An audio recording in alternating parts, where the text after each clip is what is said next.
Maya Collins thought she was just delivering boxes that rainy morning in Koreatown until she witnessed a knife at a stranger's throat and made the fatal mistake of cursing him out in fluent Korean. What she didn't know was that the calm, dark-eyed man in the expensive suit was Seo Jun, one of the most feared mafia bosses in Los Angeles, and her angry words had just marked her and her anxious 17-year-old sister for death.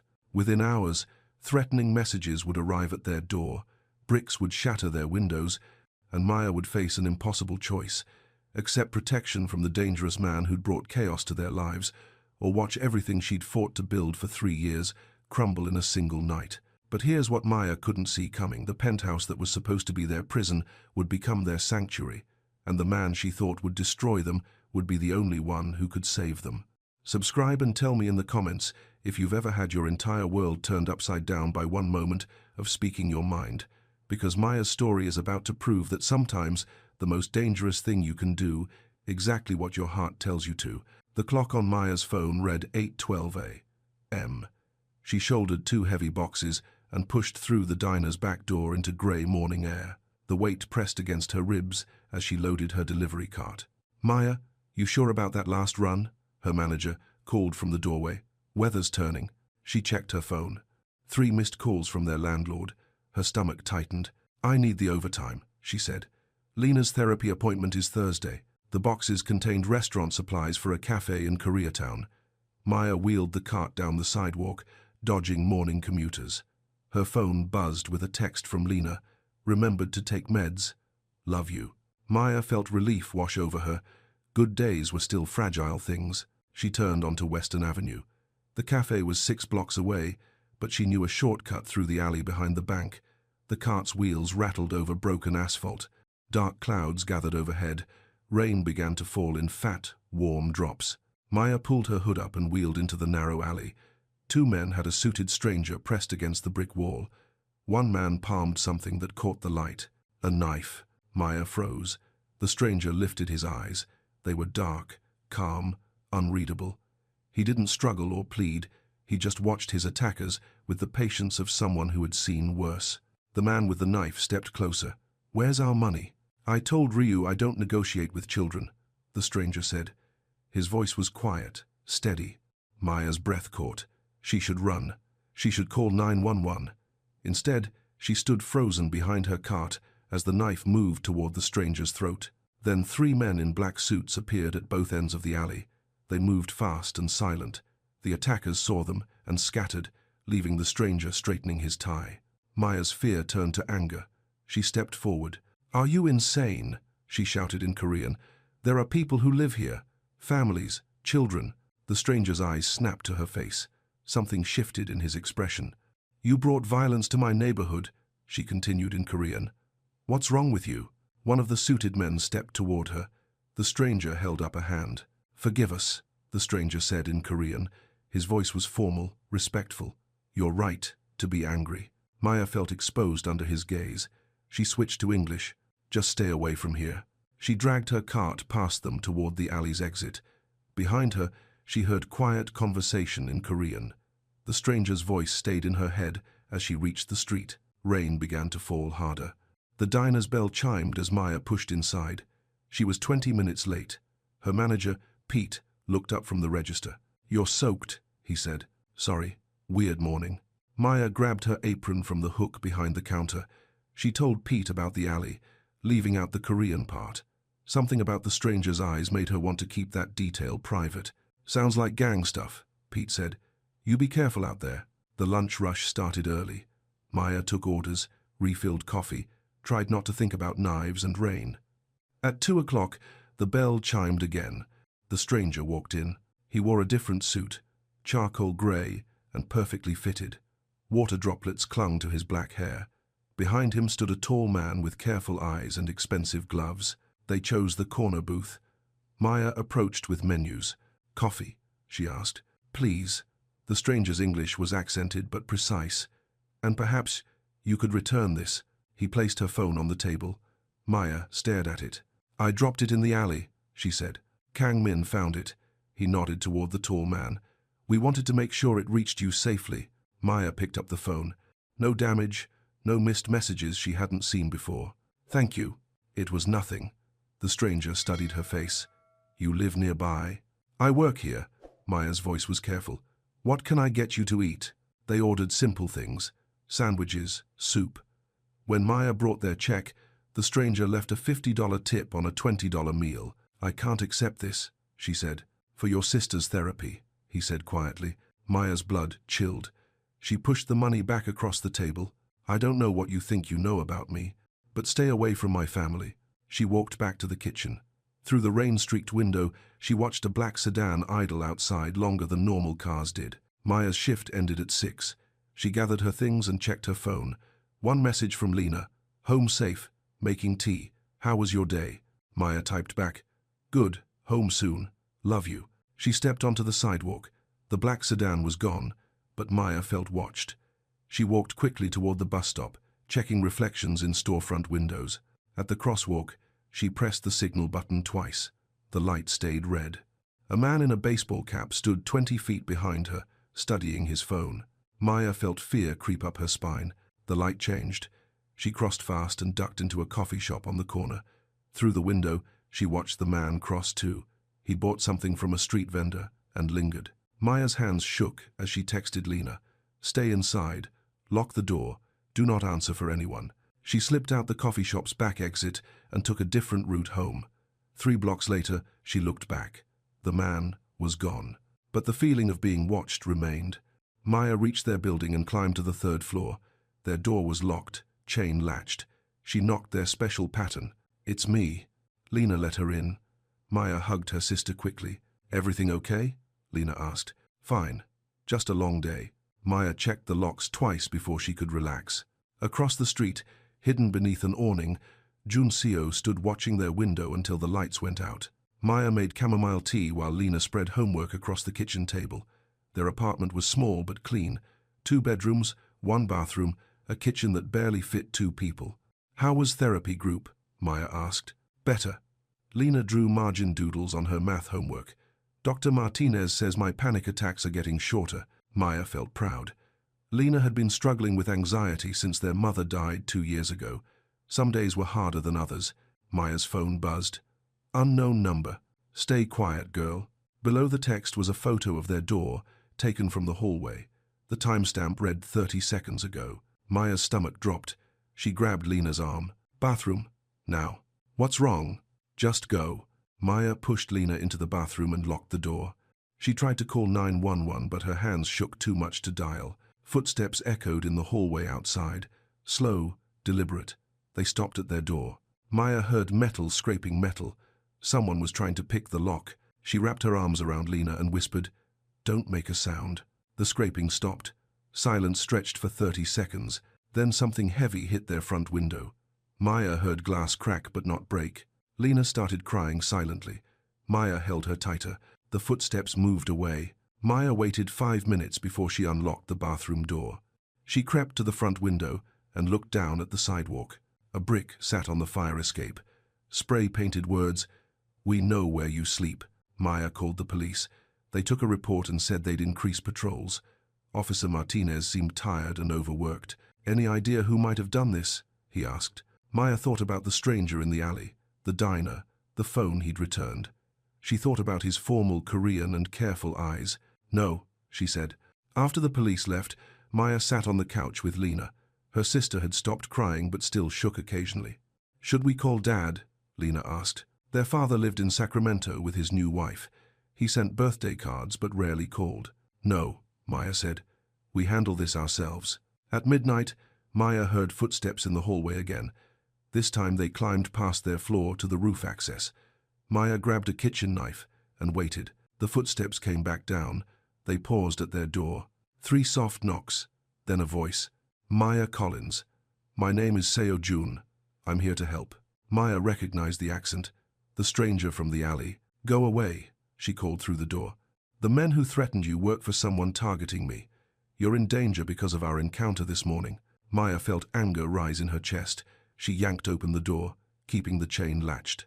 You brought this to my home. June stood in the hallway with 2 men in dark suits. His face was serious, apologetic. I came to offer protection. We don't need your protection. Ryu Daejin uses civilians as leverage. He'll escalate until I respond. Your sister isn't safe here. Maya's breath caught. How do you know about my sister? Because I've been watching your building since this afternoon. 3 different teams have done surveillance walks past your door. Maya felt cold fear wash over her. Behind her, Lena appeared in the hallway. Maya, what's happening? June's eyes found Lena's face. Something shifted in his expression. Pack essentials for 3 days, he said. I have a secure location. We're not going anywhere with you. Then you're choosing to put her at risk. Maya looked at Lena's scared face. Her sister trusted her to make the right choice. Maya felt the weight of that responsibility. 2 conditions, she said. No locked doors, and I call my boss to explain the absence. June nodded. Understood. Maya packed quickly while June's men checked the hallway. She grabbed clothes, medicine, Lena's schoolbooks. Her hands moved automatically while her mind raced. 3 years of keeping them safe. 3 years of careful budgets, steady work, therapy appointments. Now a stranger in an expensive suit was dismantling their normal life. They took the service elevator to avoid the main lobby. June's sedan waited in the alley behind the building. The back seat smelled faintly of leather and something else Maya couldn't identify. Where are we going? Lena asked. Downtown, June said. A place where Ryu can't reach you. Maya watched the city pass through tinted windows. She felt angry at herself for trusting him, angry at him for disrupting their peace, angry at circumstances beyond her control. Why Korean? June asked quietly. My mother was stationed in Seoul, Maya said. Air Force. She married a Korean man before she met my father. You speak it well. She made sure. They drove in silence after that. Maya held Lena's hand and tried to project calm she didn't feel. The sedan pulled into an underground garage beneath a glass tower. Maya counted 4 security cameras before they reached the elevator. Penthouse, June said to the tall man he'd called Kang Min. The elevator rose smoothly, silently. Maya felt her ears pop. The penthouse doors opened onto polished floors and floor-to-ceiling windows. Rain streaked the glass, blurring the city lights below. The space was beautiful, sterile, expensive. A Korean woman in her 60s approached them. She wore a simple black dress and moved with quiet authority. This is Madame Hae-jin, June said. She manages the household.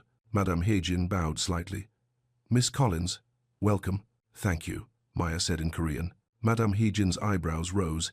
She smiled for the first time. I'll show you to your rooms, she said, switching to Korean. Maya followed her down a hallway lined with abstract paintings. The guest rooms were larger than their entire apartment. Each had its own bathroom and sitting area. Dinner is at 7, if you're hungry, Madame Hae-jin said. House rules are simple. Don't leave without escort. Don't answer phones or doors. Mr. Seo values privacy and security above all else. Maya nodded. How long have you worked for him? 5 years. Since, Madame Hae-jin paused, since he needed someone to manage practical matters. What practical matters? Healing, Madame Hae-jin said simply. Some wounds require time and careful tending. She left Maya alone with questions and the sound of rain against glass. At 7, Maya and Lena joined June in the dining room. He'd changed from his suit into dark jeans and a white shirt. Without the formal clothes, he looked younger, more human. Are you comfortable? He asked. Your home is beautiful, Lena said politely. June's mouth almost smiled. Thank you. They ate quietly. Korean food prepared by Madame Hae-jin. Maya recognized the flavors from childhood, from her mother's careful lessons in their tiny base housing kitchen. How long do we stay here? Maya asked. Until Ryu loses interest or makes a mistake, June said. What mistake? Targeting civilians was his first. I don't negotiate with men who threaten families. Maya set down her chopsticks. You're going to start a war over us? The war already started. You're just safer here while it ends. After dinner, Maya stood on the balcony watching the city spread below them. June joined her, maintaining careful distance. You don't have to do this, she said. Yes, I do. Why? June was quiet for a long moment. When he spoke, his voice was softer. Because I've lost people I should have protected. I won't lose anyone else. Maya felt something shift between them. Not trust, not yet, but understanding. What happens when this is over? She asked. You go home. Resume your life. Pretend this never happened. Maya looked at his profile against the city lights. Something in his voice suggested he didn't believe his own words. And you? I go back to being someone you crossed paths with once in an alley. Rain began to fall harder. They went inside without saying goodnight. But Maya felt his eyes on her as she walked down the hallway to her room. Maya woke to sunlight streaming through unfamiliar windows. For a moment, she forgot where she was. Then the events of yesterday crashed back. Her phone showed 3 missed calls from Pete at the diner. She called him back. Maya, Jesus, where are you? Family emergency. I need a few days off. You sound weird. You okay? Maya looked out at the city sprawling below the penthouse. I'm fine. Just dealing with some things. After she hung up, Maya found Lena in the kitchen with Madame Hejin. They were making pancakes and speaking a mixture of English and Korean. Your sister is a quick learner, Madame Hejin said. Lena beamed. She's teaching me to count in Korean. Maya felt a stab of something close to jealousy. Their small apartment had never offered Lena this kind of attention, this sense of extended family. June appeared in the doorway. He wore another perfectly fitted suit and held a phone that had been buzzing constantly. Good morning, he said. I need to handle some business today. Kang Min will stay here with additional security. We're prisoners, Maya said. You're protected. Same thing. June's eyes found hers. Would you prefer to go home and wait for Ryu's next message? Maya remembered the brick through their window, the photo of their door. Her anger felt hollow. How long? She asked. Soon. After June left, Maya explored the penthouse. It was larger than it had seemed last night. A library, a gym, an office with locked filing cabinets. Everything was expensive and impersonal, except for one room. The door was slightly open. Inside, Maya glimpsed a woman's sweater draped over a chair, books with Korean text on the nightstand, a photo frame turned face down on the dresser. Maya backed away quickly. Some wounds require time and careful tending. Madame Hejin's words echoed in her head. That afternoon, Kang Min taught Lena basic self-defense in the gym. Maya watched from the doorway as her sister learned to break free from a wrist grab. Good, Kang Min said. Now shout, make noise, draw attention. Lena's voice was small at first, then stronger. Maya felt proud and sad at the same time. Her sister shouldn't need these skills. Your turn, Kang Min said to Maya. I'm fine watching. Mr. Seo insists. Basic protection for both of you. Maya joined them reluctantly. Kang Min was a patient teacher.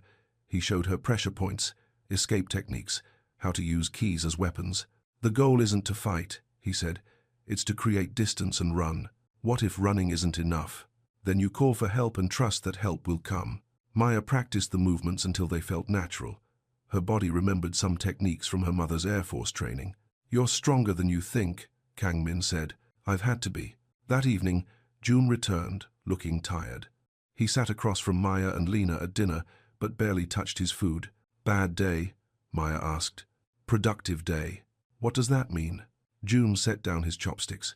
It means Ryu knows you're here. It means he's looking for other pressure points.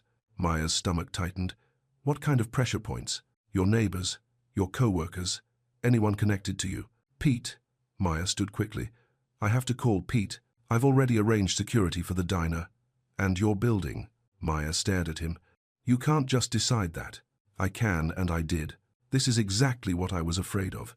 You're taking over our lives. I'm keeping you alive. Maya felt fury rise in her chest. Don't you dare act like we need saving. We were fine before you showed up. Were you? Living paycheck to paycheck, working double shifts, hiding overdue bills from your sister? Maya's breath caught. How do you know about that? I know Ryu is watching the diner. I know your landlord is pressuring you to move. I know you've been taking care of Lena alone since you were 26. Stop. I know your mother died in a car accident. Your father remarried and moved away. You dropped out of college to become Lena's guardian. Stop talking. June's voice was gentle now. I know you're exhausted, Maya. You don't have to carry everything alone anymore. Maya felt tears threaten. She walked to the balcony and gripped the railing. Rain had started again. The city blurred below them. June found Maya on the balcony 20 minutes later. She hadn't moved. I brought coffee, he said. Maya accepted the mug without looking at him. You had me investigated. I had you protected. Same thing. No, it's not. Maya turned to face him. Then explain the difference. Investigation is about gathering information for leverage. Protection is about understanding vulnerabilities so I can eliminate threats. And which am I? A vulnerability or a threat? June was quiet for a long moment. You're someone who deserves better than this. Rain fell heavier. They moved inside to the living room. Lena had gone to bed, leaving them alone. Tell me about your mother, June said. Maya sat on the couch, pulling her legs under her. Why? Because you loved her. I can hear it in your voice when you mention her. She was tough, military tough, but she sang Korean lullabies when I couldn't sleep. What else? She made kimchi from scratch every Sunday, taught me to bargain in markets, said speaking another language was like having a secret superpower. Maya smiled at the memory. She would have liked you. Why? Because you're trying to protect her daughters. That was her biggest fear, leaving us alone. June leaned forward. You're not alone anymore. Something in his voice made Maya look at him carefully. His eyes held pain, she recognized, the same grief that had lived in her chest for 2 years. Who did you lose? She asked. June's face closed off immediately. It's late. You should rest. But Maya had seen enough. The careful control, the obsessive protection, the room with women's clothes that no one was allowed to enter. June. He stopped at the doorway. You don't have to carry everything alone either. He didn't answer, but his shoulders shifted slightly before he disappeared down the hallway. The next morning brought news that made Maya's chest tight with fear. Kang Min showed them security footage on his tablet. Ryu's men attempted to enter your building last night, he said. They were deterred. On the screen, Maya watched 2 men in dark clothes approach their apartment door. Before they could reach it, other figures emerged from the stairwell. A brief confrontation. The intruders left quickly. Who were the other men? Maya asked. Ours, June said. He'd been standing behind them, watching over Maya's shoulder. I told you the building was protected. What if they come back? They will, but not there. Maya felt sick thinking about her neighbors, innocent people caught in someone else's war. Mrs. Chen from 2B had 3 young children. Marcus from the first floor was 70 and used a walker. This has to end, she said. It will. When? When Ryu makes a mistake large enough to justify finishing this permanently. That afternoon, Maya helped Madame Heijin prepare dinner. They worked quietly, chopping vegetables and preparing marinades. He wasn't always this careful, Madame Heijin said suddenly. What do you mean? Mr. Seo. 5 years ago he was different, more trusting. He believed in protecting people without controlling them. Maya's hands stilled. What changed? Loss, the kind that breaks something inside you. His wife? Madame Heijin nodded. Unjin. She was pregnant. They were driving to the hospital when it happened. Maya felt her heart clench. An accident? Ryu's predecessor, a man who thought targeting families was acceptable strategy. Maya understood now. The obsessive security, the need to control every variable. June wasn't just protecting them. He was fighting his own ghosts. Does he talk about her? Never.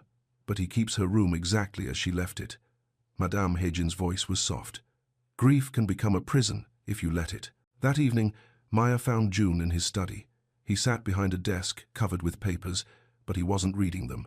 He stared out the window at the city lights. Can I ask you something? She said. He nodded. What was her name? June's hands stilled on the desk. Unjin. Tell me about her. Maya. Please.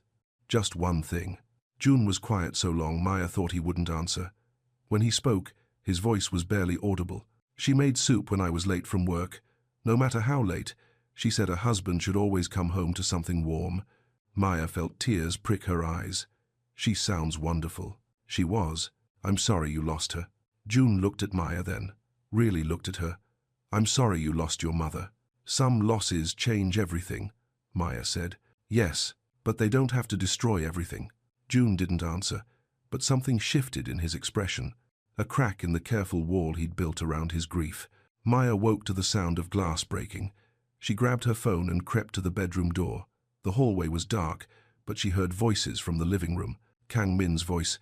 Perimeter is secure. False alarm. What kind of false alarm breaks windows? June asked. Maya padded barefoot to the living room. June stood by the windows examining a small crack in the glass. Kang Min held a baseball-sized rock. Someone has good aim, Kang Min said. 30 floors up. Maya felt cold fear wash over her. How is that possible? Drone, June said. Small payload, precise targeting. Ryu's escalating. What's the message? Kang Min turned the rock over. Words were painted on it in red. Tired of waiting. Maya's breath caught. Lena appeared in the hallway. awakened by the noise. "What's happening?" "Nothing serious," Maya said quickly. "Just some construction noise from outside." But Lena had seen their faces. Fear flickered in her eyes. "Maya, go back to bed. I'll explain in the morning." After Lena left, Maya turned to June. "This has to stop." "It will." "When?" "When he kills someone? When he hurts Lena? He won't get close to Lena." "You can't guarantee that." June stepped closer to Maya. His voice was low, intense. "I can and I will. No one will hurt your sister while I'm breathing." Maya believed him. That was the problem. She believed he would die protecting them, and she couldn't live with that responsibility. "What do you want from me?" she asked. "Trust." "For how long?" "As long as it takes." Maya looked at the cracked window, the rock with its threatening message. Outside, the city sprawled in all directions, full of people living normal lives. People who went to work and came home and never worried about drones or death threats. "I want to call my father," she said. June nodded. "In the morning. Secure line. I want Lena to have the option of staying with him until this ends. If that's what she chooses." Maya felt something loosen in her chest. Not relief, exactly, but the knowledge that Lena would have a way out. "Thank you." June touched her shoulder briefly. "Get some sleep. Tomorrow will be better." But as Maya lay in bed listening to rain against the windows, she wondered if tomorrow would bring an end to the waiting or something much worse. The next morning brought sunshine and a phone call that changed everything. Maya was drinking coffee with Lena when June's phone buzzed. His face went hard as he listened. "Understood," he said. "Increase security at all locations." He hung up and looked at Maya. "Ryu hit one of my warehouses last night. No one was hurt, but he left a message." "What kind of message?" "Pictures of you and Lena from yesterday. Taken through the window here." Maya's coffee mug slipped from her hands. It shattered on the floor, sending ceramic pieces skittering across the tile. "How?" she whispered. "Long-range surveillance, probably from the building across the street." Maya felt exposed, violated. They hadn't been safe even here. "He's been watching us." "Not anymore. I've dealt with the surveillance team." "Dealt with them how?" June's eyes were cold. "Permanently." Maya shivered. This was the man behind the careful suits and gentle voice. Someone who solved problems with violence when necessary. Lena had gone pale. "Maya, I want to call Dad." Maya nodded. "Of course." They used June's secure phone to call Sacramento. Their father answered on the second ring. "Maya, is everything okay?" she explained carefully, leaving out the worst details. Their father listened with growing alarm. "Bring her here," he said immediately. "Today." "Dad, I can't leave right now." "But Lena." "No." Lena grabbed the phone. "I'm not leaving Maya." "Honey, listen to me," their father said. "This sounds dangerous. Maya kept me safe for 3 years. I'm not abandoning her now." Maya felt her heart swell with love and terror. Lena was brave, but bravery wouldn't stop bullets. "It's not abandoning," Maya said gently. "It's being smart. Would you leave me if our positions were reversed?" Maya couldn't answer, because the truth was no. She wouldn't leave Lena either. "We stay together," Lena said firmly. "That's final." Their father tried to argue, but Lena had inherited their mother's stubborn streak. After 20 minutes, he gave up. "Call me twice a day," he said. "And Maya, be careful." "I will." That afternoon, Maya found herself alone with June on the balcony. The sunshine felt wrong given the circumstances, too cheerful for the fear sitting in her chest. "She's braver than I was at 17, June said. "She shouldn't have to be." "Neither should you." Maya leaned against the railing. "How did this become our life? Wrong place, wrong time. Do you regret it? Meeting us in the alley?" June was quiet for a long moment. "If I hadn't been there, Ryu's men might have cornered you eventually anyway. At least this way, I can protect you." "That's not what I asked." June turned to look at her. "No, I don't regret it." "Why?" "Because you remind me that there are still good things worth protecting." Something in his voice made Maya's breath catch. The careful distance he maintained between them suddenly felt fragile. "June." "Maya, don't." "Don't what?" "Don't look at me like that." "Like what?" "Like you're starting to care about what happens to me." Maya felt heat rise in her cheeks. "Why would that be a problem?" "Because men like me don't get happy endings. We get revenge and justice, and sometimes peace. But not happiness." "Says who?" "Says 3 years of evidence." Maya moved closer to him. "Maybe it's time for new evidence." June's eyes found hers. Something shifted in his expression, something vulnerable and uncertain. Then his phone rang. The moment shattered. June answered, his voice immediately sharp and professional. What? When? A pause. Double all security. I'm on my way. He hung up and looked at Maya.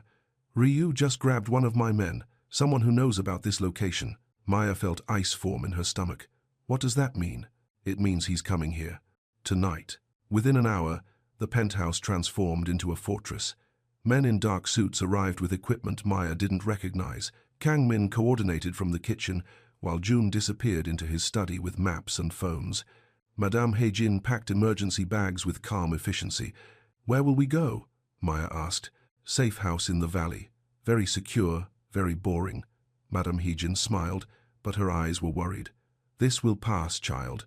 Mr. Seo has handled worse. Has he? Once, before I knew him. He told me about it later. Maya helped Lena pack her schoolbooks, trying to project normalcy.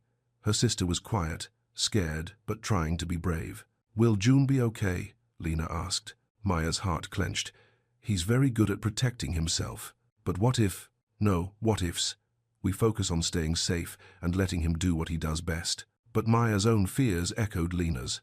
What if Ryu had superior numbers? What if someone made a mistake? What if June's need to protect them made him vulnerable? At sunset, June found Maya in the guest room. She was folding clothes, hands moving automatically while her mind raced. We leave in 20 minutes, he said. Where will you be? Here, ending this. Maya's hands stilled. Alone? With my team. That's not what I meant. June stepped into the room. In the fading light, his face looked younger, more uncertain. Maya, if something happens to you, nothing will happen to me. You can't promise that. I can promise that I'll be very careful. I can promise that I have excellent men and better planning. I can promise that Ryu is walking into a trap, not setting one. Maya set down the clothes she'd been folding. And I can promise that if you get yourself killed protecting us, I'll never forgive you. June's mouth almost smiled. Noted. I'm serious. I know you are. Maya stepped closer to him. Come back, June. Whatever it takes. Just come back. I will. Promise me. In Korean. June's eyes widened slightly. Maya, promise me. He took her hands in his. His voice was soft, formal. Nega doragalke, I will return. Maya felt something settle in her chest. Not peace, but determination. I'll hold you to that. 20 minutes later, Maya and Lena rode down in the service elevator with Madame Heijin and 2 guards. Maya looked back once as the doors closed. June stood in the hallway watching them leave. His face was calm, resolved, already focused on the battle ahead. Maya pressed her palm against the elevator door and whispered, Come back to us. The safe house was exactly as Madame Heijin had described, secure and boring. A ranch-style home in the hills with bulletproof windows and enough security cameras to monitor a small city. Maya tried to distract herself by helping Lena with homework, but her thoughts kept returning to the penthouse. To June, facing whatever Ryu brought to their door. He'll be fine, Lena said quietly. What? June, he'll be fine. You keep checking your phone. Maya looked down. She'd checked her phone every 5 minutes for the past hour. I'm just worried. You like him? Maya felt heat creep up her neck. He's protecting us. That's not what I meant. At midnight, Maya's phone finally buzzed with a text from an unknown number. Package delivered. All clear. Home soon. K. Maya felt relief wash over her. Kang Min's coded message meant the threat was over. June was safe. But as she lay in bed listening to Lena breathe softly in the next room, Maya realized something had changed. Somewhere between the diner and the penthouse, between fear and protection, she'd stopped thinking of June as a stranger who'd disrupted their life. Now she thought of him as someone she couldn't bear to lose. They returned to the penthouse the next afternoon. Maya expected damage, signs of violence. Instead, she found the space exactly as they'd left it. The only evidence of the night's events was a new security system and additional guards in the lobby. June met them at the elevator. He wore a clean shirt and moved normally, but Maya noticed the careful way he turned his left shoulder. You're hurt, she said. Minor bruise. Let me see. Maya, let me see. June glanced at Lena and Madame Heijin, who were pretending not to listen. He led Maya to his study and closed the door. He pulled his shirt over his head carefully. Purple bruising spread across his ribs on the left side. Maya's breath caught. That's not minor. Ryu got one good hit before we finished it. Finished it how? He's no longer a threat to anyone. Maya understood. She should feel relief, but instead she felt complicated sadness for a life ended, even a dangerous one. It's over, she asked. It's over. Maya touched the edge of the bruising gently. June's breath hitched. Sorry, she whispered. Don't be sorry. Their eyes met. The space between them felt charged, dangerous in a different way than the past few days. Maya, I know. You should go home soon, resume your normal life.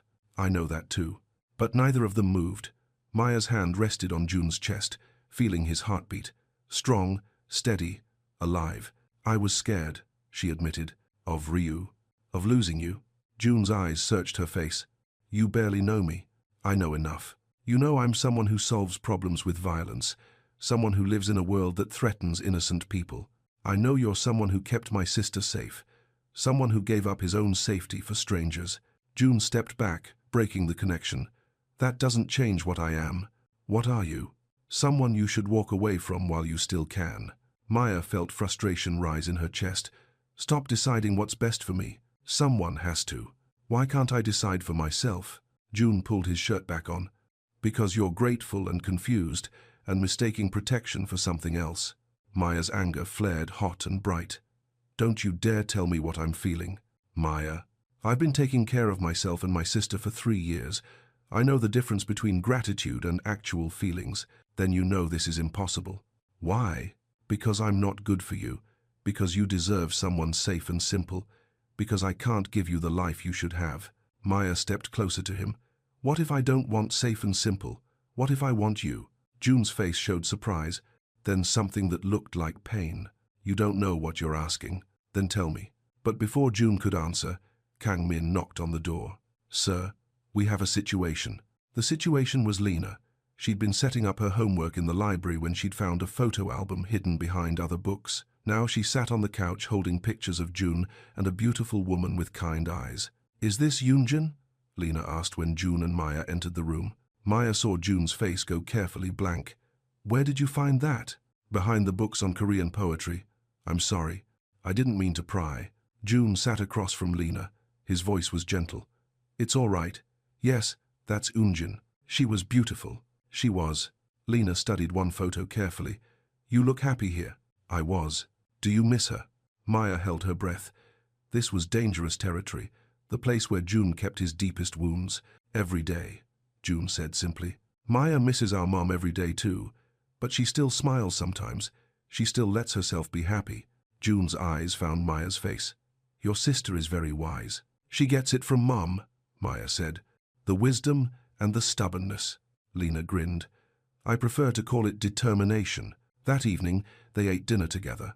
Really together, not the careful politeness of the past few days. Lena told stories about school. Madame Hee-jin shared gossip from the building staff. Even Kang Min joined them, relaxing enough to laugh at Lena's impression of her math teacher. Maya watched June throughout the meal. He was different tonight. The rigid control had softened. He smiled more, spoke more freely. He looked like someone who remembered how to be part of a family. After dinner, Maya found him on the balcony again, their place for difficult conversations. Thank you, she said. For what? For letting her see the photos? For talking about Yoonjin? She asked directly. Your sister doesn't lie or manipulate. It's refreshing. She likes you. I like her too. She reminds me of Yoonjin in some ways, the way she sees through pretense. Maya leaned against the railing. What else? What do you mean? What else do you miss about her? June was quiet for so long Maya thought he wouldn't answer. The way she hummed while cooking, the way she fell asleep reading and I'd find her with a book on her chest, the way she believed I was better than I actually am. Maybe you are better than you think. Yoonjin thought so. But she never saw me work, never saw what I'm capable of when protecting people I care about. I've seen it. June looked at her. And it doesn't scare you? It should, but no, it doesn't scare me. Why? Because I trust your judgment, because I've never felt safer with anyone, because violence in service of protection is different than violence in service of power. June moved closer to her. Maya, what? I care about you, more than I should, more than is wise. Maya's heart stuttered. Why is that a problem? Because caring about someone gives your enemies leverage, because the people I care about get hurt. Unjin's death wasn't your fault. I was late. I was handling business instead of taking her to the hospital. You couldn't have known. I should have prioritized differently. Maya turned to face him fully. June, look at me. He did. Grief makes us think we could have controlled things we couldn't control. It makes us punish ourselves for being human. How do you know? Because I blamed myself for Mum's accident for months. If I'd called her 5 minutes earlier, she would have left work 5 minutes earlier. She would have been through that intersection before the drunk driver. That's not rational. Neither is blaming yourself for being late to the hospital. June's face showed pain and something else. Recognition. When did you stop blaming yourself? When Lena needed me more than my guilt did.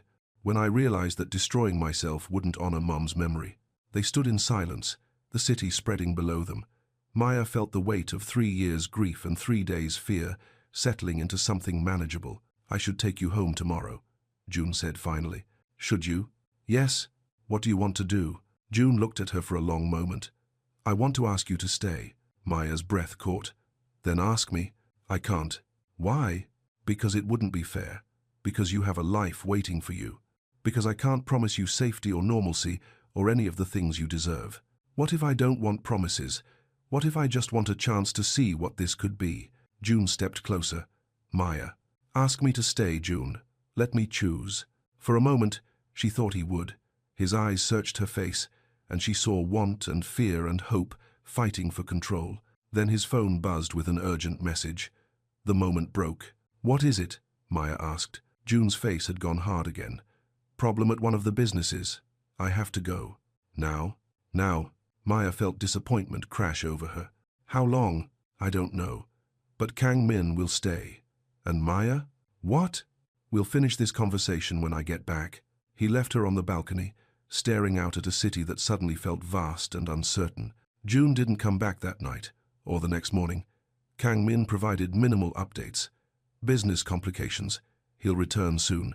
Maya tried to read, to help Lena with homework, to pretend she wasn't checking her phone every few minutes, but worry gnawed at her chest. He's fine, Lena said at lunch. Kang Min would tell us if he wasn't. I know. You're scared. A little. Of losing him? Maya set down her sandwich. When did you get so perceptive? I've always been perceptive. You just stopped hiding things from me. That afternoon, Maya found herself in the library looking through the Korean poetry books where Lena had discovered the photo album. Hidden behind them, she found other things. Letters in Korean script. A small jewelry box with a simple gold ring inside. A hospital bracelet with Seo Unjin written in careful handwriting. Maya replaced everything exactly as she'd found it. These weren't her secrets to uncover, but the ring stayed in her mind. Simple, elegant, worn thin in places, evidence of a love interrupted but not forgotten. Evening came without word. Maya made dinner with Madame Heijin, who seemed more worried than she was admitting. How often does this happen? Maya asked. Business keeping him overnight? Rarely. Not since. Madame Heijin paused. Since Yunjin died? Since he decided that personal attachments were dangerous. He structures his life to avoid situations that require extended absence. Maya understood. June had built careful boundaries around his heart and his time. Her presence had disrupted those boundaries. That night, Maya couldn't sleep. She stood by the window watching the city, thinking about choices and timing, and the space between fear and love. At 2 a.m., she heard the elevator. Her heart leaped, but the footsteps in the hallway were wrong. Too heavy, too numerous. Maya grabbed her phone and crept to her bedroom door. She could hear Kang Min talking quietly to someone in Korean. Then a voice she didn't recognize. Where is he? Mr. Seo is handling business. What kind of business keeps him away from his new pets? Maya's blood chilled. Ryu was supposed to be dead, but this voice carried the same cold menace. I think you're mistaken, Kang Min said carefully. Am I? We have photos of the girl and her sister. We know he's keeping them here. Maya grabbed Lena's arm, waking her sister gently. We need to hide, she whispered. Now. They crept into the bathroom and locked the door. Maya texted June, Men here, looking for us. Where are you? No immediate response. The voices in the living room grew louder. Maya heard furniture moving, doors opening. Check the guest rooms, someone ordered. Maya's breath caught. She looked around the bathroom desperately. There was a small window, but they were 30 floors up. Her phone buzzed. "On my way. Hide. Do not engage." Another voice from the hallway. "Nothing in this room." They were checking the bedroom systematically. Maya and Lena had maybe 2 minutes before someone tried the bathroom door. Maya looked at the bathtub. Large, deep, with a shower curtain. "Get in," she whispered to Lena. "Don't make a sound, no matter what happens." They climbed into the tub just as footsteps approached the bathroom door. The door handle turned. Maya held Lena close behind the shower curtain, barely breathing. Someone entered the bathroom. Maya could see a shadow moving on the other side of the curtain. "Check everywhere," a voice called from the bedroom. The shadow moved closer to the tub. Maya's heart hammered against her ribs. Then gunshots echoed from the living room. Rapid, precise. The shadow spun toward the sound. What the hell? More gunshots. Shouting. The sound of something heavy hitting the floor. The man in the bathroom drew a gun and moved toward the door. Maya prayed he wouldn't look back. He didn't. As soon as his footsteps faded, Maya helped Lena out of the tub. They crept to the bathroom door and listened. Silence now. No more gunshots. No more shouting. Then a voice she recognized. "Clear.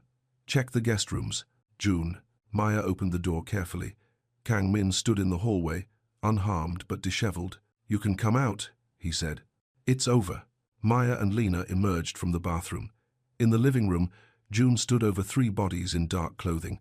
His face was grim, professional. Blood spattered his white shirt. "Are you hurt?" he asked, without looking at them. "No," Maya said. "Are you?" "I'm fine." But he wasn't fine. Maya could see it in the rigid way he held himself, the careful distance he maintained. "Who were they?" she asked. "Ryu's cousins. Family obligation." June finally looked at her. "I thought it was over. But it's over now." "Yes. This time it's really over." Kang, Min, and other men began removing the bodies with quiet efficiency. Maya pulled Lena into the kitchen to shield her from the worst of it. "I want to go home," Lena said quietly. Maya's heart clenched. "Okay, we'll pack tonight." "Maya." "What?" "I like it here. I like Madame Heijin and June. But this isn't our world." Maya understood. Lena was 17, not naive. She could see the violence beneath the protection, the cost of staying in June's orbit. "I know, sweetheart. We'll go home." An hour later, the penthouse was restored to pristine order. Maya and Lena packed their belongings while June disappeared into his study. Maya found him there, staring out the window with his back to the door. "We're leaving tonight," she said. He didn't turn around. "I know." "June." "This is for the best, Maya. You see that now." Maya felt anger rise in her chest. "I see that you're pushing me away because you're scared." "I'm being realistic." "You're being a coward." That made him turn. His eyes were cold, distant. "Excuse me?" "You heard me. You're choosing fear over possibility. You're letting your grief make decisions for you. 3 men tried to kill you tonight, and you stopped them. This time. What about next time?" "There won't be a next time. You said it was over." "It's never really over in my world. There's always another threat, another enemy, another reason to look over your shoulder." Maya stepped into the room. "Then change your world." "It's not that simple." "It's exactly that simple. You choose what kind of life you want to live." June's face showed pain. "You think I haven't thought about that? You think I want this life? I think you're comfortable with this life because it doesn't require you to risk caring about anyone again. That's not fair. Neither is pushing away people who care about you because you're afraid of losing them." They stared at each other across the study. Maya could see the war happening in his eyes, love and fear, hope and grief, all fighting for control. "I can't be what you need," he said finally. "What do I need?" "Safety, stability, a normal life." Maya laughed, but there was no humor in it. "You still don't get it, do you?" "Get what?" "I don't need safety from you. I need safety with you. I don't need you to be normal. I need you to be honest." "I am being honest." "No, you're being self-destructive. There's a difference." June sat heavily in his chair. "Maya, please, don't make this harder than it has to be." "I'm not making it anything. I'm just refusing to let you make this choice alone. It's my choice to make, not if it affects me too." Maya knelt beside his chair, forcing him to look at her. "I'm not Yoonjin," she said softly. "I'm not going anywhere unless you make me go. And I'm not afraid of your world as long as you're in it with me." June's face cracked slightly. Maya, I love you. The words hung in the air between them. Simple, honest, impossible to take back. June stared at Maya like she'd spoken in a language he'd forgotten. His face showed surprise, then pain, then something that looked like hunger. You can't, he said finally. I can and I do. You don't know what love means in my world. Then teach me. June stood abruptly, pacing to the window. Love means target. It means leverage. It means the people you care about get hurt. Love also means protection. It means having something worth fighting for. It means not facing the world alone. I can't give you the life you deserve. Maya stood too. What life do I deserve? White picket fence, minivan, suburban safety. Says who? Says common sense.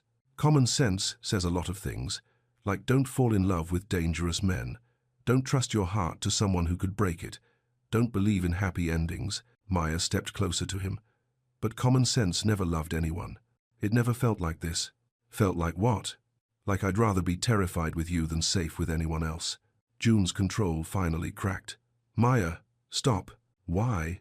Because you're making me want things I can't have. What things? You. A future. The chance to be someone you could love without regrets. Maya's heart broke and soared simultaneously. You already are that someone. June turned to face her. His eyes were bright, desperate. If I asked you to stay, really stay, what would happen to your life? Your job? Lena's school?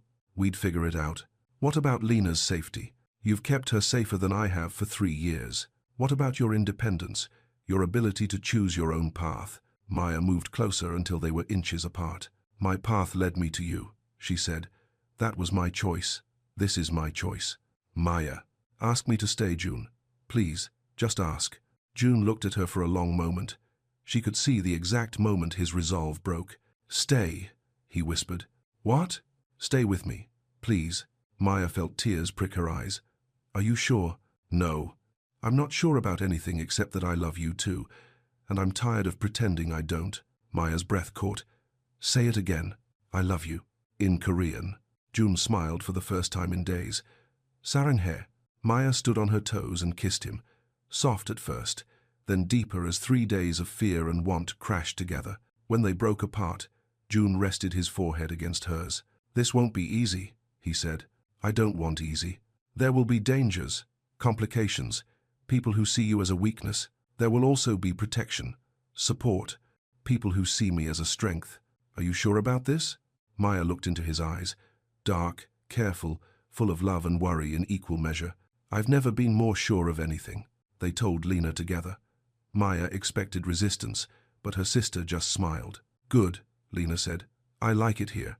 And June makes you happy. You're okay with staying? Maya asked. Are you kidding? My own room, a library, Madame Hejin's cooking, and no rent stress? This is the best thing that's ever happened to us. Maya laughed. I thought you wanted to go home. I wanted you to have a choice. There's a difference. June looked between them. Your sister is remarkable. She gets it from Mom, Maya said. That night, Maya moved her things into June's room. It was strange, intimate, terrifying. She hung her clothes next to his expensive suits, placed her books on his nightstand, made space for herself in a life that had been carefully controlled for 3 years. Second thoughts? June asked, watching her arrange her things. About 100. You? About 1,000. But you're staying anyway. I'm staying anyway. They lay in bed talking until dawn. About Lena's education, Maya's work, the practical details of building a life together. But mostly they talked about fear and hope and the space between protection and control. I need you to promise me something, Maya said. What? No more making decisions for me. No more pushing me away for my own good. If you're scared or worried or having doubts, you talk to me. Even if talking might hurt you. Especially then. June was quiet for a moment. I promise. But I need something from you too. What? Patience. I'm going to make mistakes. I'm going to overprotect and overreact and probably drive you crazy sometimes. I can live with that if you can live with me calling you on it. Deal. Maya curled against his side, listening to his heartbeat. Strong, steady, alive. June. What happens now? Now we figure it out as we go. Day by day. Together? Together. Maya fell asleep feeling safe in a way she hadn't since her mother died. Not because nothing bad could happen, but because whatever happened, she wouldn't face it alone. 3 weeks later, Maya woke to the smell of coffee and the sound of Lena practicing Korean with Madame Haejin in the kitchen. June was already up, standing by the window reading something on his phone. "Business?" Maya asked. "Always, but nothing urgent." Maya joined him at the window. The city spread below them, morning light catching the glass towers and busy streets. "Any regrets?" she asked. "About letting you stay?" "None." "About anything?" June considered this seriously. "I regret that it took me so long to ask.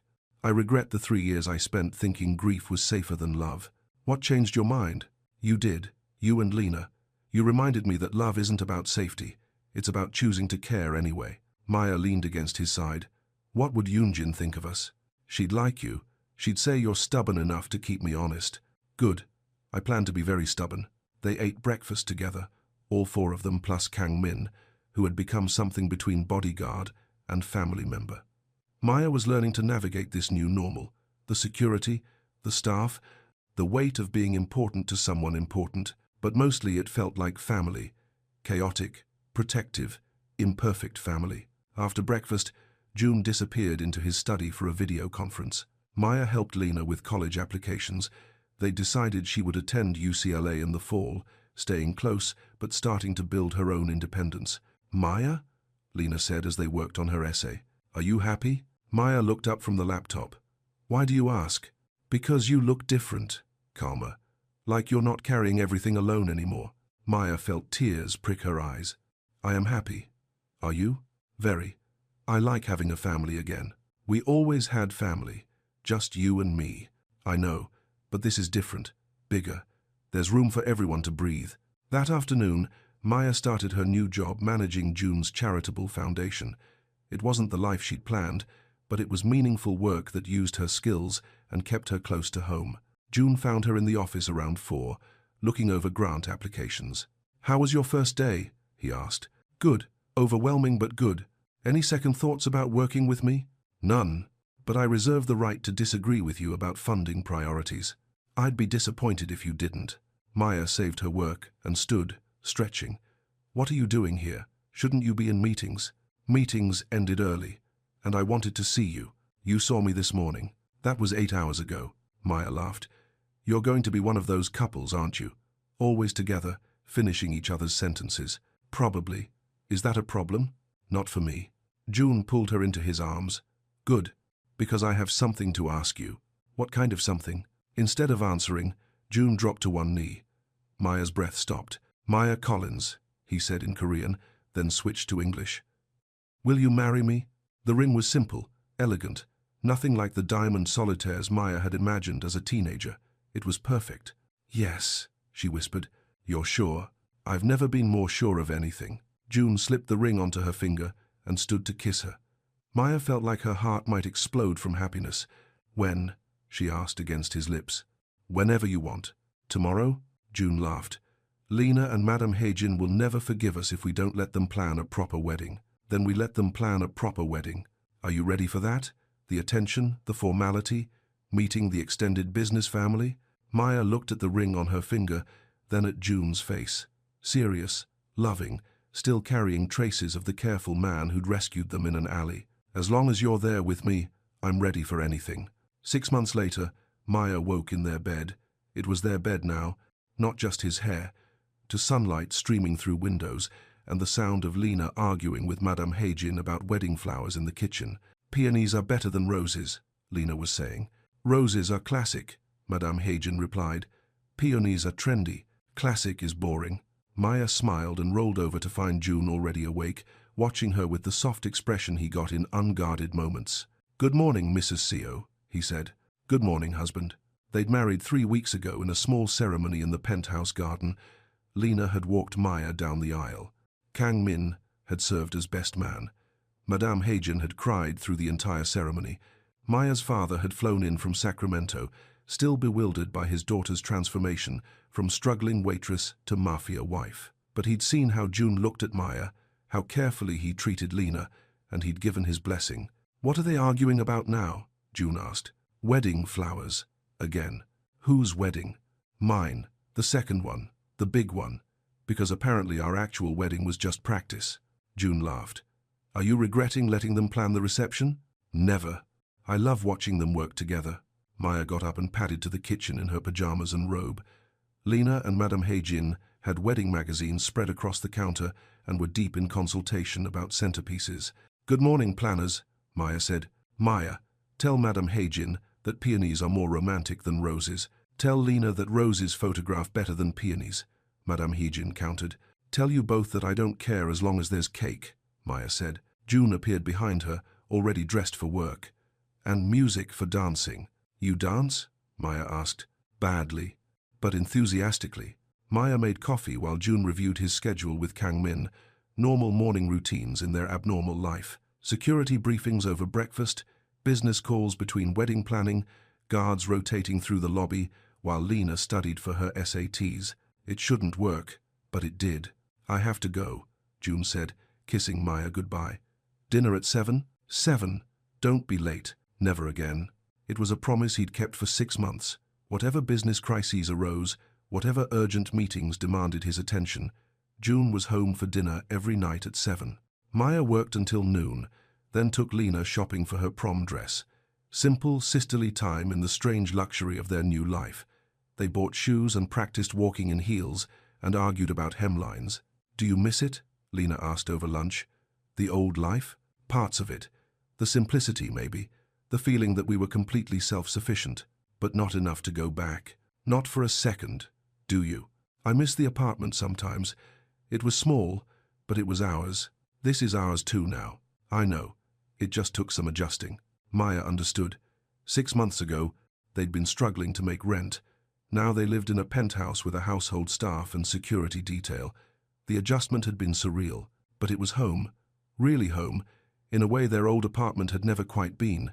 That evening, they ate dinner together as always. June asked Lena about her college interviews. Lena asked about his business, which he answered as honestly as possible without frightening her. Madame Heijin shared gossip from her sister in Seoul. After dinner, Maya and June walked on the balcony, their place for important conversations, good news, and quiet moments. Happy? He asked. Ridiculously happy. No regrets? Only one. June's face grew serious. What? I regret waiting so long to tell you I loved you. June relaxed. I regret not asking you to stay sooner. We were both scared. We were both smart to be scared. This could have gone wrong in so many ways. Maya leaned against the railing. But it didn't. No, it didn't. Do you think Yoonjin would approve? It was a question Maya asked sometimes, not out of jealousy, but out of genuine care for June's healing. He'd started talking about his first wife more freely, sharing memories without the crushing weight of guilt that had defined his grief. I think she'd be happy that I remembered how to be happy, he said. I think she'd like you very much. I wish I could have met her. She would have tried to teach you to make kimchi. She was always convinced her recipe was superior to everyone else's. Was it? Absolutely not. But I never told her that, Maya laughed. Smart man. They stood in comfortable silence, watching the city lights flicker on below them. Maya thought about the path that had led them here. The alley, the diner, the terror and protection and slow-building trust that had become love. June? I'm glad you were late that day. What day? The day we met. If you'd been on time for your meeting, you wouldn't have been in the alley. We never would have met. June pulled her into his arms. Then I'm glad too. Even though it caused all that trouble? Especially because it caused all that trouble. Maya looked up at his face. Still serious, still careful, but softer now. Open in ways he hadn't been 6 months ago. I love you, she said in Korean. I love you too, he replied in the same language. Then he kissed her as the city sparkled below them, and their family moved through the warm, bright rooms of home. The end.